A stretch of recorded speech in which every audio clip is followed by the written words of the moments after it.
In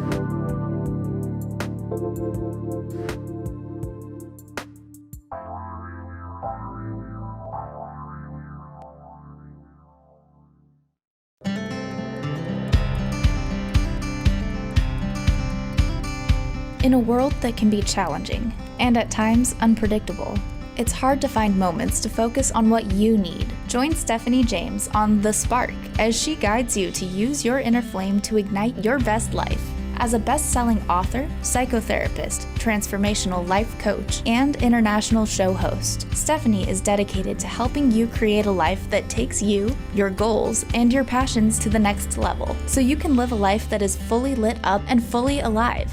She believes that your life is meant to be a beautiful expression of the things that light you up. That by living your dreams, you give permission to others to do the same. Are you ready to feel alive and inspired to fuel your dreams and put a fire behind your desires? Let's ignite a spark in one another that will illuminate the world.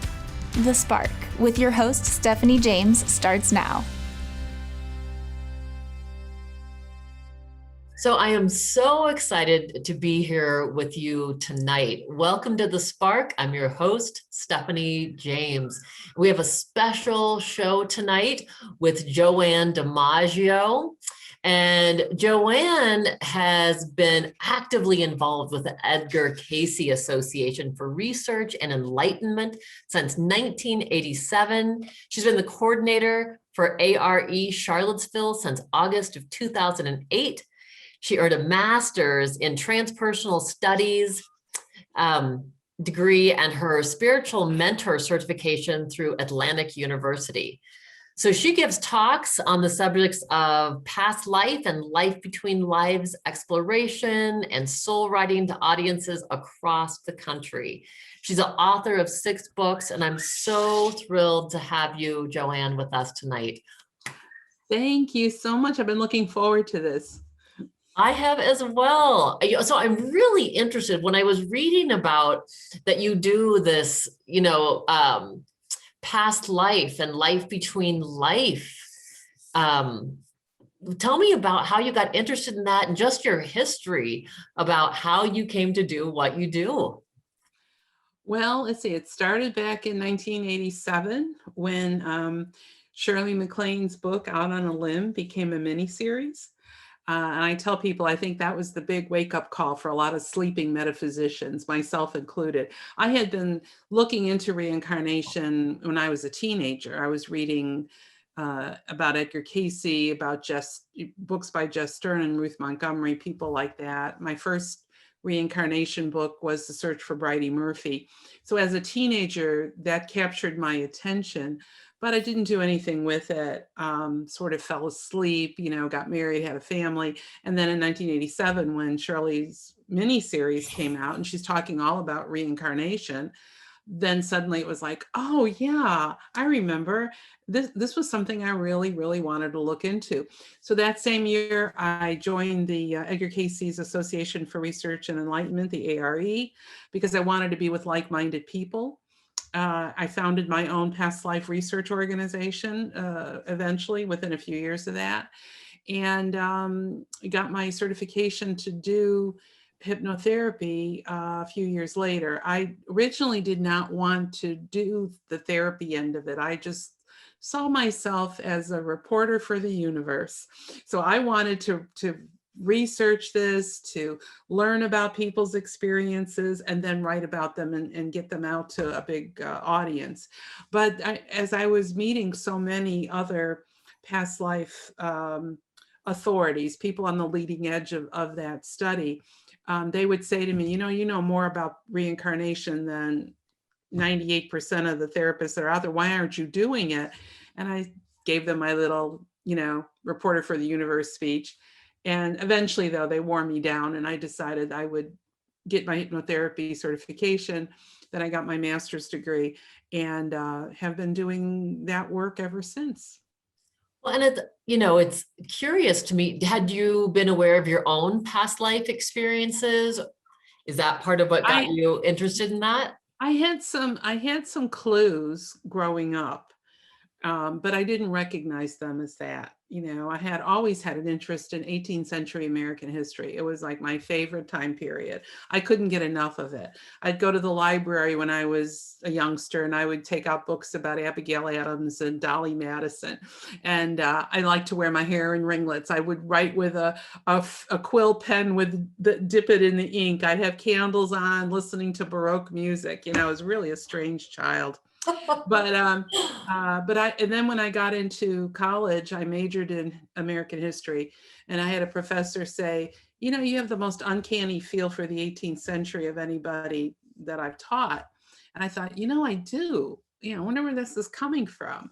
So all along, I had a lot of hints that, what I call now memory triggers. When I work with people on their between lives status, and they're planning the next life out, I say, well, were you given any memory triggers that would, when you're in this life, you might remember something or smell something or see something, and all of a sudden you get a flash or a sense, like a deja vu experience. I've been here before, I've done this before. So I had a lot of those kind of going on. And then, like I said, in 1987, when I started to seriously get into it, I started working with other past life therapists to work on my own past lives, because I thought, I really can't help other people unless I've been through the process myself.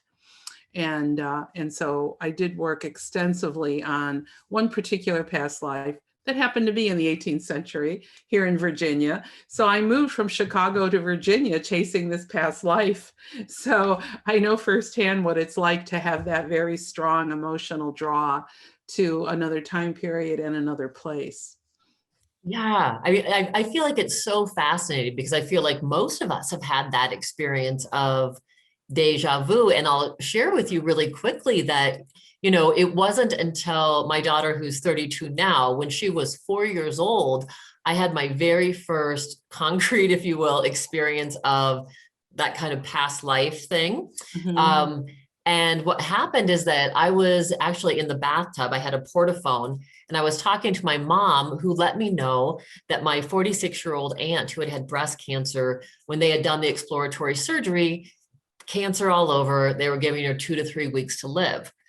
So I'm crying in the bathroom, and little 4-year-old Acacia walks in, and she says, "Mommy, why are you crying?"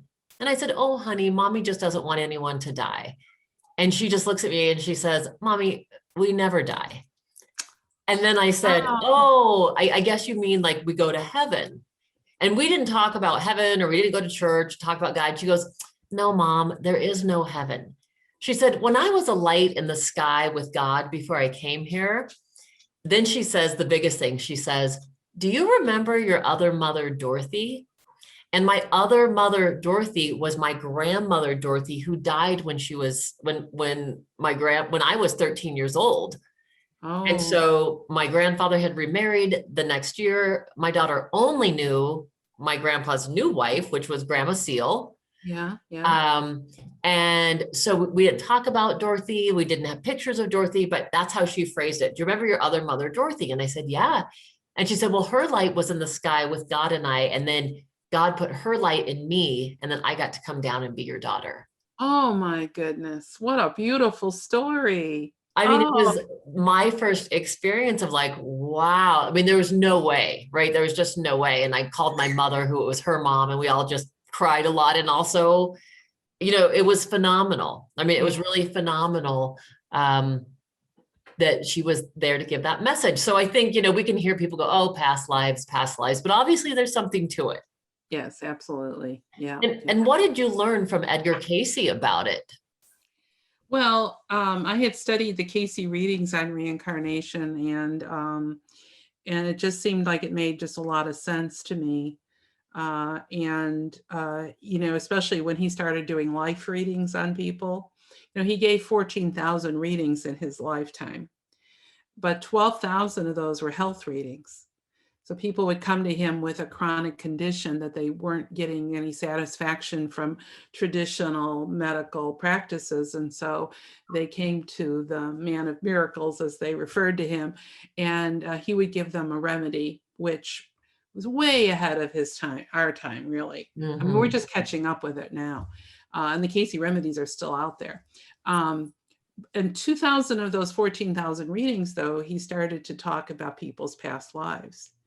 And so he would tell someone, he might give 3 or 4 past lives to somebody in a given reading. And he would tell them, especially if he was tying something in from this life, well, you're obese in this life because in your previous life you made fun of obese people. Or you're blind in this life because in a past life you blinded your enemies with hot pokers. Or, it wasn't something always that dramatic, but you know what I mean? That he would say, well, in your previous life your soul gained or your soul lost, depending on the decisions that it made. So Cayce went directly to the Akashic records or to his source to obtain this information that he gave to people. And it's really, I have found that he has all the answers that I ever had questions for. And I've applied all of that to my own practice. I compare what I know from Cayce to perhaps what other writers or therapists or whatever are saying to see if it feels the same, if I resonate more one to the other. Mm-hmm. But my whole foundation is really built around the Cayce readings and the Cayce teachings. Well, and how has knowing about your own past life experience helped inform your life now? It answered a lot of questions, because we come in with certain karmic issues that we thought we planned the life out in our afterlife. So before I became Joanne, when I was still in spirit, I worked with my guides and people like to plan this life out. So we said, well, what issue do you want to work on? And we looked at my previous lifetimes to see which issues didn't I quite finish up. The one from the last life mostly was acceptance and approval. So I came in knowing that I was going to work on acceptance and approval in this life. So everything that I planned in this life circled around that theme. So in other words, I had parents, my friends, people in my circle who for love or money wouldn't give me acceptance or approval if I gave them $1 million. It was so funny because I used to say about my parents, I said I could win the Pulitzer Prize and it wouldn't faze them at all. They wouldn't think that was a big deal. So, but I planned it that way. And the reason I planned it, that every time I turned around, I would seek somebody's approval, somebody's acceptance. And the lesson in that was that acceptance and approval comes from within and it comes from above. And you don't need outside validation. That was the lesson I had to learn. And so what do? You surround yourself with souls who love you on a soul level, and they agree, I'm going to come in and I don't care what you do. I'll never accept or approve of you. And you think, how mean is that? But it's not. They do it out of love to help you learn that lesson. So going down that journey, I could then understand why certain things happen to me at different points in time. And often just understanding the source of whatever issues you're working on is a healing tool unto itself. And people have a lot of aha moments when they can put 2 and 2 together like that. So that's what we explore when we do regression work, to make that connection between what went on in this previous life and then what you're dealing with in this life. And then I always tell people, we're going to go to the lifetime that's most impacting you now, because you've had so many lifetimes and they're not all impacting you. You just decided to work on one in particular. So that's what we work on. And it's such a incredible tool for transformation and healing. And most people only need one session. It's not like traditional psychotherapy where you come over and over and over again. Not that there's anything wrong with that. I enjoyed that, but because this gets to the root cause, it gets right to the origin of it. Yeah. And when you can see it when it started, it could be healed a lot quicker. Well, which is so beautiful. And then as I'm listening to you and thinking about, you really getting that awareness of, because so many of us struggle with, I know that's been a theme in my life, about acceptance and, approval from my dad and stepmother. It was very much the same thing. And I spent probably 18 years of my life, trying to earn that, and also got eventually that same message. It's from above and from within. How did that then change your life once you got that message? It was so freeing. I felt that I had been let out of jail, because that was keeping me down, because I was spending so much energy trying to get this outside validation that I often neglected that the fact that already had it. I had everything I needed. I just had to remember who I was. I Mm. had to remember who my authentic self was. And when I would get in that point where I could remember who I was on a soul level, it was the most empowering feeling I've ever had, but I couldn't hold on to it. I mean, it would be fleeting. I'd feel it, and then everything made sense, and everything was okay, and nothing bothered me anymore. I didn't care what anybody said or wrote to me about it. But then it would slowly dissipate, and I'd have to start all over again. I'm getting better. The older I get, the better I'm getting at it. But it's an ongoing struggle to remember that. Because when you have to remember too, you set your childhood up because you pick your parents. You pick them for a reason. You pick them because they're going to teach you a lesson in life that nobody else could teach you except those two souls. And so, so you're raised in a certain environment. I was raised in an extremely negative, emotionally negative environment. And so, to feel anything positive coming my way was such a rarity that I didn't even really know what that was all about. So it was hard for me to accept compliments. Mm. It was hard for me to acknowledge anything that I accomplished because it was never quite enough. Because the people that I loved were not responding that way. So these are typical of the kinds of issues that people come in to work on in a past life regression. That and the biggest question I get is, I'll ask, why are you coming for this session? Let's say, I don't know why I'm here. I don't have a clue what I'm doing here. What's my soul's purpose? That's the number one question people ask. And so, so we go through all of that to see, is there something that's blocking you from manifesting that or understanding that? Is there some message that you got in your subconscious from this previous lifetime that is playing out over and over, like on a loop? Yeah.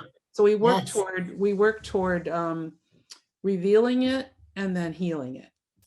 Love Yeah, that. Revealing it and then healing it. right. So amazing. Well, and this leads right into your new book that I definitely want to spend time talking about, which is Edgar Casey and the Unfulfilled Destiny of Thomas Jefferson Reborn.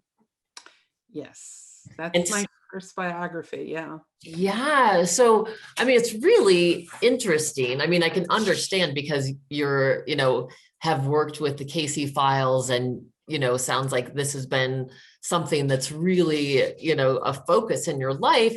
What brought you to write this book and pick, TJ Davis's experience to write about? Well, it goes back to that year, 1987. What a pivotal year. When I first joined the ARE, a friend of mine who knew that I was interested both in history and in reincarnation research said to me, "Did you know Edgar Casey did a reading on a baby boy and said that he was both Thomas Jefferson and Alexander the Great?"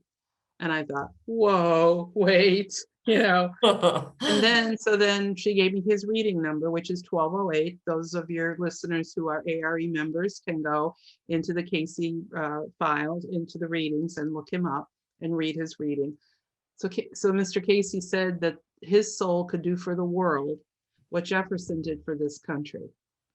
Now that's pretty heavy to lay on a 2-day-old baby, right? So what I wanted to find, I knew he hadn't done that. I knew he hadn't fulfilled that prophecy, but nobody was asking why. Mhm. Nobody was asking what happened that his soul got called off into a different trajectory. And so here's the reporter for the universe again. I think this is my assignment. Thank you. I've got an assignment now. So as somebody who loves doing research and somebody who loves history and the reincarnation aspect of it, this was like my story. I wanted to get to the bottom of it. I wanted to find out more about him. I tried to get in touch with him the first couple of years, and I wasn't able to. Every time I would approach somebody and say, "No, you don't need to meet him." And it got to the point where so many red flags were being waved that I thought, oh, maybe not. Maybe this isn't the story that I want to write. So I sort of forgot about it. And then moved to Charlottesville, Virginia in 1995. Unbeknownst to me, he and his family also moved to Charlottesville, I think 2 years prior to that. And through synchronicity and divine orchestration, we met. And that's another story unto itself. It's in the beginning of the book for anybody that wants to read it. And so on and off, we were friends for a few years, and then we drifted apart because we both had things going on in our separate lives that facilitated that. And then we came back together again. And then I had said to him, I would really love to tell your story. I feel compelled. Because I feel like there's been an injustice done here, because everybody was blaming him. You know, he said that everyone said to him, well, you never did what Cayce said you could have done. And they looked down on him because of that. And I wanted to know, well, what happened? Why didn't it happen? So I spent time with him. I got him to agree to do some small speaking groups. And I recorded those and all of his stories. And then I interviewed him separately. And then I got his permission to go into his file in the Edgar Casey Foundation. So I would drive out to Virginia Beach whenever I could. And I'd go into the archives and they'd bring me out a file, and I'd sit there and page through it and read the letters that Edgar Casey wrote, and his Aunt Gladys wrote, and his parents wrote. And slowly I started to piece together a socioeconomic, historical story about what was going on in Virginia Beach. He was born in 1936 and lived with the Caseys on and off until Mr. Casey died in 1945. So I wanted to capture what was going on historically in that time period, because we're coming out of the Depression, going into World War II.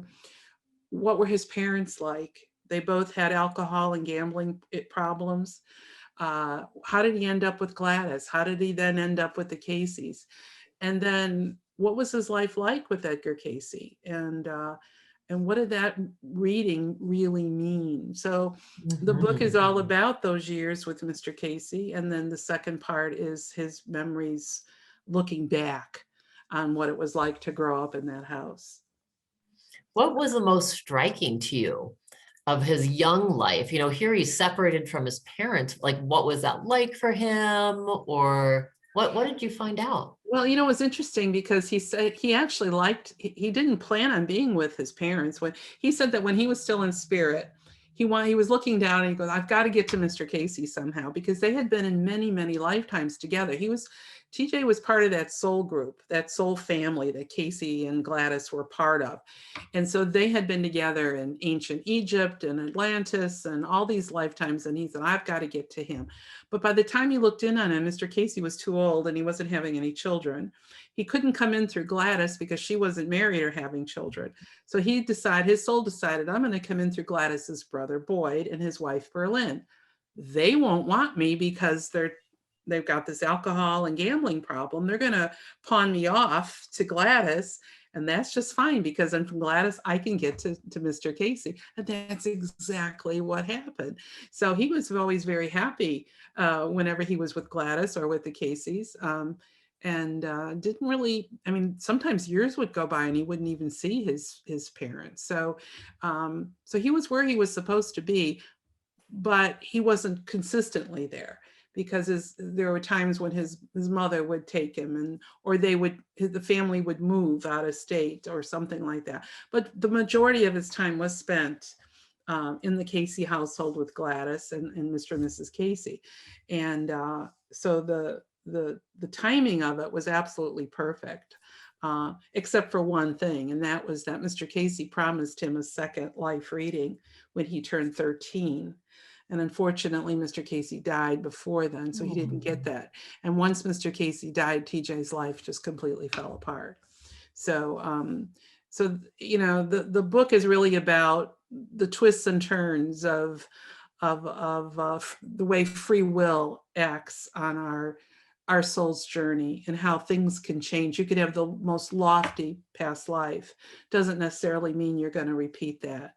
Or go even higher in this life. You're dealing with whatever karmic issues you've got to deal with. And that's really what his story is about. Well, this is so fascinating. And so we have much more to talk about when we come back from commercial break. I want to talk about some of, TJ's favorite memories and what happened, after Edgar Casey's death. Talk to you more about the amazing work that you do. So I'll look forward to all you listeners joining us after the break. Thank you for being here with us on The Spark.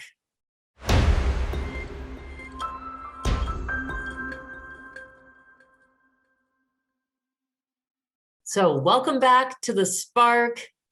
So glad to have you here with us.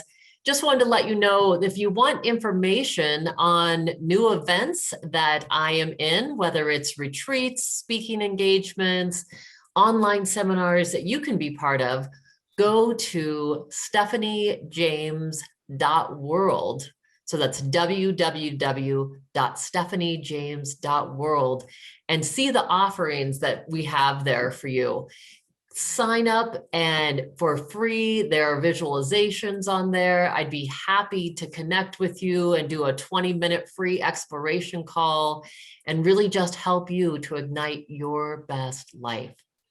So again, with us tonight, we have the lovely Joanne DiMaggio, and so thrilled talking with her about her book, Edgar Casey and the Unfulfilled Destiny of Thomas Jefferson, Reborn.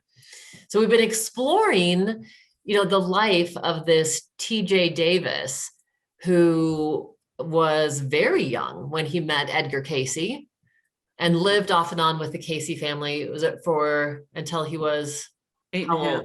8.5. Yeah. Okay. And so what did he share? What were some of his favorite memories growing up with Edgar Casey? Oh, he saw such tremendous things in the Casey household. The one the part that really I thought was endearing, and there are pictures of the two of them fishing together. There was a lake behind the Casey household, and they would go out on the pier and they would be fishing together. And so here you see this little boy, because he started fishing when he was about 2, as soon as he could hold a pole. There's this little boy sitting there patiently, and here's Edgar Casey sitting next to him, and you could just see the back of them. And Mr. Casey that was their schoolroom, that was the classroom for TJ. Mr. Casey would teach him about how to read an aura. He'd say, look at that tree across the lake. What colors do you see? He would teach him, and he said, teach him that if the colors were a certain way, then the tree was sick and would probably die. Mm-hmm. He taught him about reincarnation, about karma, about the creation story. All of this wisdom that this man was pouring into the vessel of this little boy. And TJ said, if you heard us talking, you would think that we were 10,000 years old, because he said he talked to me like an adult. He didn't talk to me like I was a little kid. And because he'd say things like, hey, do you remember when we built the pyramids? I mean, who has a conversation like that with a 2-year-old, right? Yeah. There's a picture of a willow tree in a box next to the pier. And the way that story came about was TJ would always complain about how hot it was out on that pier. And so Mr. Casey, I think at some point got tired of hearing him talk about how hot he was. He says, I'll take care of it. He puts this willow tree in a like a big planter that would float, and he had a rope on it. And whenever TJ would complain about the heat, they just reel in the willow tree so that it would give him shade. So those are the kinds of little things. Another time TJ was complaining that he had no friends. He had no children around. He was always around adults. And Mr. Casey said, that's all right, I'll take care of it. And he said that one day he was out on the pier and he heard footsteps, and then he heard a violin playing, and he turned around and there was this little girl and she's playing the violin. And Mr. Casey said, that's Stephanella, she'll be your friend now. And so TJ got up and he's playing with this little girl, and he said, sometimes, he said, she only spoke Italian. She only would sing in Italian. And he says, and sometimes she would get so into it that I swear I could put my hand through her. Well, he didn't realize she wasn't real, Oh my gosh. that she was a spirit that came. He talks about seeing Mr. Casey levitate. They had a family from India came to visit, and they did this chanting in the living room, and then the young man went off the ground, raised off the ground. So he talks about meeting fairies and elementals in the garden, in the asparagus garden. He said he was working in there, and all of a sudden these little stick people would show up and hit his forehead, and he looked at them, he was so startled, and he ran in the house as fast as he could. And and Mr. Case, oh, those are just fairies, they take care of the garden, go out and make friends with them. This was his world. This was what he knew. He thought every child lived like this. Wow. And so imagine his shock when he actually started to interact with other children and realized that that's not the way they were growing up. Matter of fact, he said that when he did start to hang out with other children, their parents wouldn't even drop him off in front of the Cayce house. They were scared to do that. So they would drop him off a couple of blocks away, and he'd walk home that way. And he says, well, there's a sign out in front of the house that says Association for Research and Enlightenment. They didn't know what that meant. They thought that there was a devil's work going on over there. So it was enchanting, but it was also challenging to grow up like that. And he said the adults that were living there, everybody knew everybody else's past life. And so they'd all pat him on the head all the time. They knew what Mr. Casey said about his past life. And everybody was looking at him to see if there were any signs of Jefferson that were coming out. And there were from time to time, when Mr. Casey said when TJ was 3, he would recite part of the Declaration of Independence to him and then insisted that he wrote it. So that was the world that TJ grew up in. And but that all came crashing down when Mr. Casey died. And then his life was very, very different. Yeah, what happened to TJ after that? After Edgar Casey died, you said that he really took a nosedive. Gladys was overwhelmed, trying to keep the ARE functioning, saving the readings. That was her whole focus. So she really didn't have time to be raising a little boy. His mother still was not capable of parenting him. His father was still in the Army and hadn't seen him in years. So his mother was bouncing him around. She'd take him for a little bit, Gladys have him. Then they sent him to Ohio to be with his grandmother. Then they would send him to be with an aunt and uncle. He was like a ping pong ball. And he had thought that he was going to be nurtured by somebody else at the ARE, that they were going to take him in and continue his education in the esoteric topics that the ARE was known for. And that didn't happen. The biggest thing that could have changed that was, while Mr. Casey was still alive, he tried to get TJ into this school in New Hampshire called the High Mowing School, which was the first Waldorf high school in the country. But the woman who founded it had a past life in which she had been assisting Aristotle as a teacher. Aristotle was Alexander the Great's teacher. So TJ, having been Alexander, this was a way Casey thought that he could connect TJ with a woman who had been his tutor before, and that would have made perfect sense. She was all set to take him in, even though he was only 6, I think, at the time. Make an exception for him, and at the last minute, his mother changed her mind and wouldn't let him go. And he said that was the pivotal moment where his soul went off track, because all through the readings, Mr. Casey gave very, very, very specific instructions on how to raise this little boy. But he said he can do all these wonderful things provided that this, and this happen. This is where free will comes in. His parents didn't do what Casey suggested that they do. And so therefore, that lofty prophecy never came to be.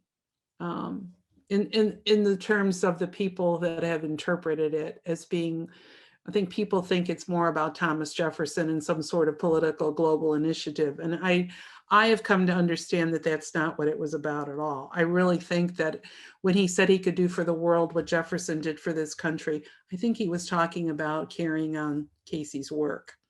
Because Mm. the entire educational process out in that pier, they didn't talk about Thomas Jefferson. And TJ read all of the readings. I mean, when Mr. Casey was busy giving a reading, they'd send him to the library and they'd give him a binder that had readings in it, and he'd sit there and read them, or he'd sit in on a reading. So he was already being indoctrinated into this work. And I think that's what Mr. Casey saw for his future. But people took the reading very literally, as if he were going to save the world through some political process, and I don't think that's what it meant to be at all. So yeah, so that was how his life. He became pretty much of a vagabond, or a hippie. I think he was a source of embarrassment for the people at ARE, and he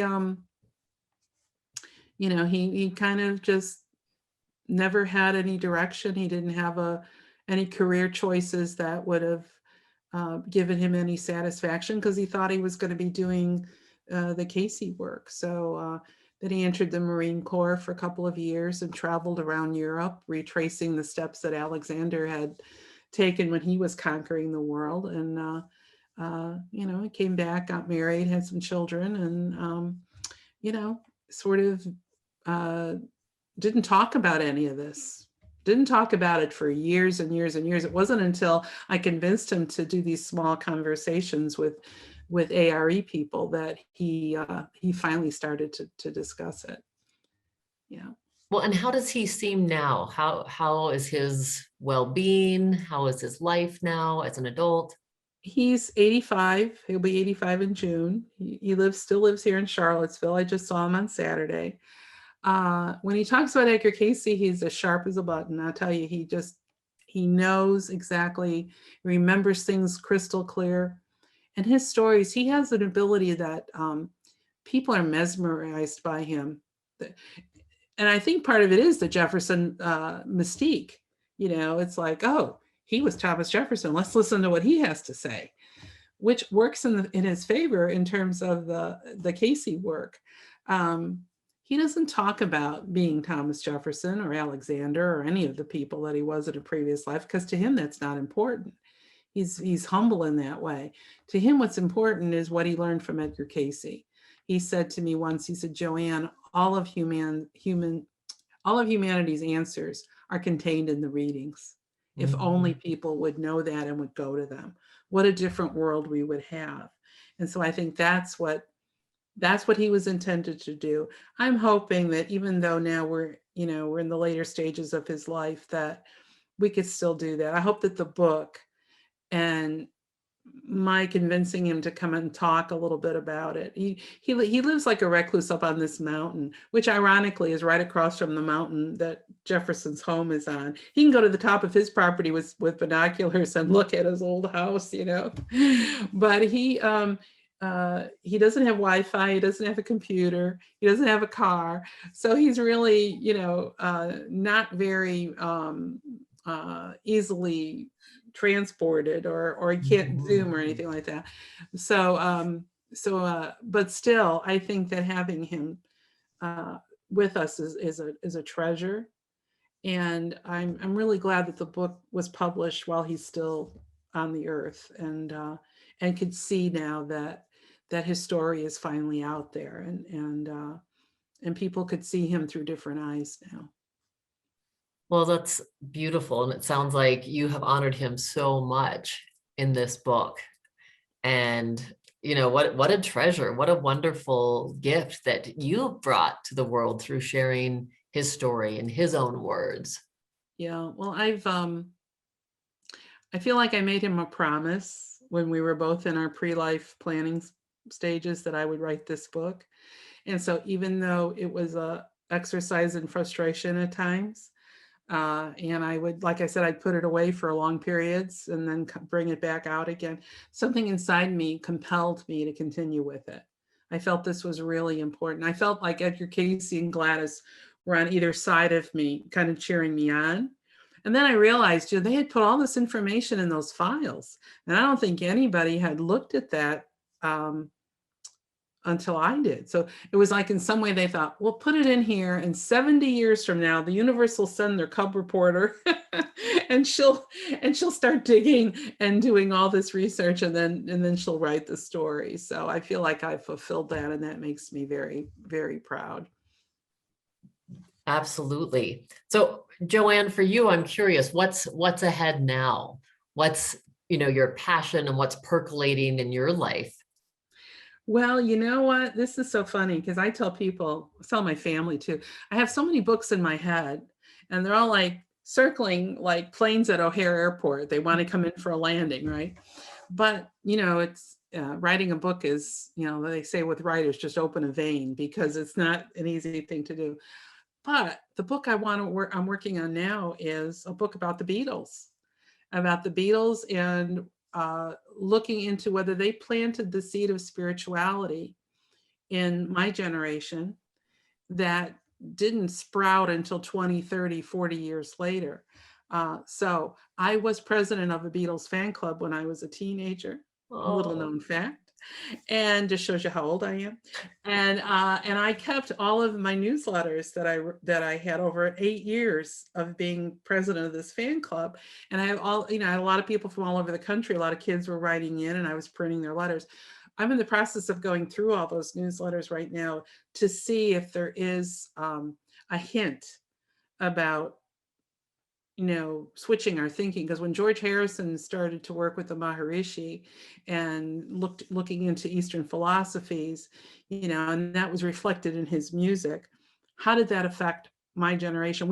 I know we didn't understand what the heck was going on most of the time, but did it plant a seed that subconsciously did not sprout until the right time? And how many of people in my generation are now having careers in esoteric studies that they wouldn't have done had it not been for that planted seed? So that's what I'm doing right now. So that's fun. That's a fun job, fun book to write. Yes. What a great blast to the past too. Yeah. And just it's more mainstream, and I think that a lot of people, the books that have been writing up until this point are more for audiences who are following more of the esoteric studies or new age metaphysical things. So it's the audience seems to be a little bit more narrow than a mainstream book on the Beatles would be. So I'm going to kind of enter that road and see where it takes me.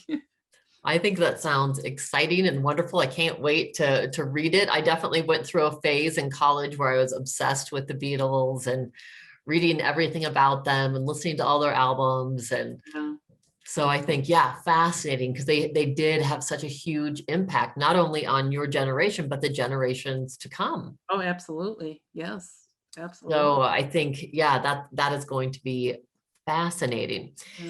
Joanne, how can people get a hold of you? They can visit my website, which is joannedimaggio.com, JoanneDimaggio.com. I have all the books on there that I've written. I have all of the different types of past life regressions that I offer, because I do offer more than one kind. I also teach soul writing, which is a written form of meditation that's also Cayce based. And so you can make an appointment right on my website if you're interested in doing a Zoom session with me. And I do give people a written transcript of the session. And so some of them are an hour and a half to 3 hours, depending on what you'd like. And because you could do just a regression or regression with soul writing. You could do one that's based on physical karma. So if you've got a chronic illness that you'd like to know where this is coming from, we can do a session. And I also do the life between life session as well. Wonderful. Well, and we still have a little time left. So I do have to ask you, what would be one of your examples or stories of someone you've worked with that really got in touch with their past life, they're able to regress, and then it helped change their life for the better? Well, I have so many of those, Stephanie, but the one that I always remember is right at the end of my research on the physical karma book. And all my books, by the way, are based on research studies. They're not just me pontificating about a particular topic. It's all based on a year-long, at least, research study in which I bring people in. We do the regression with them. We do some follow-up work and stuff like that. Well, I was finishing up, I had 50 volunteers for my physical karma research, and I wasn't going to take anybody else. And then I get a call from this gentleman, older gentleman. He said that his wife was desperate, that she was getting night terrors almost every night, every other night, and she couldn't sleep. She was a 71-year-old psychiatric nurse. And he just told me he was desperate. They were both desperate. I said, okay, fine, have her come in. Well, she was sure that this lifetime occurred during the Holocaust, because the images in her dreams were all based on that she had no clothing, she was cold, she didn't have a blanket, she was starving, she was abused sexually, she saw children being abused. So all of this was in her head, and she was sure that this is where it came from. Well, it didn't. It came actually from a lifetime about 10-15 years earlier in Bristol, England. And she was a child, but the same conditions. She was cold, she didn't have a blanket, she was hungry, she was abused. She saw children being abused. So the same identical situation, but not during the Holocaust. When she saw that in the regression, and she realized what the truth was, where is this coming from? She never had another night terror again. That was it. It was over. It was completely healed.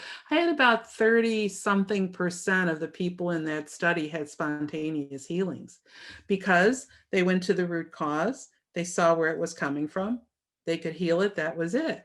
And when she and her husband came to my book launch, they both were crying. They both had tears in their eyes, thanking me profusely for enabling her to have this healing. I said, I didn't do it. I just guided you. I'm just your guide. You did all the work. But for me to see this woman who had suffered so much, I can imagine what it would be like every night to have a nightmare. Oh my gosh. Yeah. And then suddenly it stopped, because she knew where it had come. She was able to see it. That's the power of this kind of work. It's sacred work to me. It's healing work. I don't do it for entertainment purposes at all. If somebody says to me, I just thought it might be fun, I'll say, well, then I'm not the right person for you. Mm-hmm. So there's so many stories like that, Stephanie. I mean, it's been, and for me, it's very humbling. There are times when I'll say to myself, and why am I doing this work again? and then something like this happens, and the gratitude that they feel for me makes me feel extremely humble and grateful to the universe to allowing me to do this work here, because I have a feeling I've done this work before, and just brought it in with me, and I'm doing it again. But it's my joy to do this work, and yes, and it's something you don't even have to believe in it for it to work. Believe it or not. No, I love that. And I know that that's true. Even, as a trauma specialist, I do EMDR, and it's, a trauma protocol that helps rewire how things are held in your brain. And that is the same line I use, when I have a client come in, they're like, well, this sounds like magic, even though there's, 35 years of empirical research behind it. Yes. It still can sound like, I don't understand how this can work. And I say, well, you don't have to believe it. It will work anyway. And I'll just hold the belief for you. Yes. And they always get to the other side. They always get to where it's been rewired, and there's amazing healing. So I really resonate with you, Joanne, when you're talking about, oh my God, I feel so humbled to be witness to other people's healing in that way. It's one of the greatest gifts in my life. Yes. And most people who come to me too, they'll say, well, I'm afraid I'm going to make it up. This is all my imagination. Sure, And then we sure. go into well, where does imagination come from? You know? And I say to them, if you experience emotion in the regression, I cannot make you cry. I cannot make you laugh, that's real. That's coming from deep inside of you, especially when people remember losing a child or losing a loved one, and they just sob. And where is that coming from? I didn't say anything about that. That came from them. That's something that they brought up. So I tell them, if you experience emotion, that's a sign that it's real. And don't worry about where it's coming from. Just let it come. Just stick with the first impression that comes into your mind and say it out loud, no matter how ridiculous you might think it is. Don't worry about, I'm non-judgmental. I've heard everything over all these years, so nothing's going to surprise me, and I just tell them, you're in a safe place. I always surround every client with white light. I say a prayer of protection. I never work with spirit without doing that. No matter how many years I've been doing this work, that's still an important aspect of it. So I want them to feel safe and free to explore. And I stay with them as long as they want. I don't cut people off, and we'll keep going until they don't have a story to tell anymore. We'll look at that significant event in that life, and then we go through the death, and then you have your main questions about what are the parallels between that life and this life. Are there any people from that life in your life now? What role are they playing? And then we talk about how soul families, you could change genders and roles and all of that, but they're still the same soul. And, what are your last thoughts when your soul leaves your body at that moment of death? Because that often sets up the next lifetime. So it's pretty in depth. And, and then afterwards, they may get some bleed through. Spirit may continue to send them some flashes of memory to help give them greater insight into that life and the guidance of what to do now that you've got this information. Because that's the other question. What am I supposed to do with this now? Yeah. And so so you apply it, you integrate it, because it's just part of your continuum. So it's been the work of the joy of my life to do this work, and I'm so pleased to be able to share it with others. Well, this is fascinating, and I'm just so thankful, Joanne, to have you here on the show and just sharing again just your gifts and your wisdom. If you had an essential message that you wanted to leave listeners with, what would that be? I think that we need to learn that we're all part of oneness. We're all connected. It's like a chain. We're all, not a chain so much, but we're hand in hand on a soul level. And that we have been all races. We have been all genders. We've been poor, we've been rich, we've been sick, we've been well, we've been greedy, we've been generous. We've been every religion. We've lived in every country. If you incorporate that understanding into your life, there is no way that you would have ill feelings toward any other human being, because there, but for the grace of God, go you.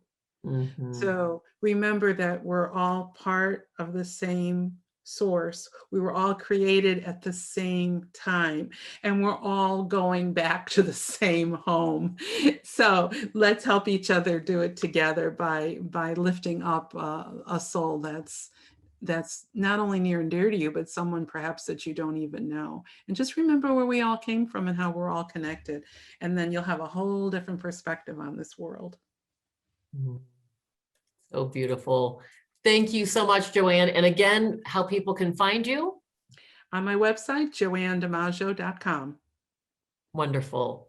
Well, thank you, listeners, so much. Thank you for being here. I have absolutely loved reading your feedback. I love your questions. And if you have suggestions for people you'd like to have on the show, please get a hold of me. You can contact me on my website, www.stephaniejames.world. Thank you so much, Joanne. So much love. Thank you. Thanks for tuning in to The Spark with Stephanie James. Remember that you already have what you need to live a life that is fully lit and fully alive. You're already holding the flame. Now it's time to ignite your best life. Learn more at stephaniejames.world. That's stephaniejames.world. And tune in next week at 6 p.m. Pacific, 9 p.m. Eastern, only on transformationtalkradio.com. Shine on!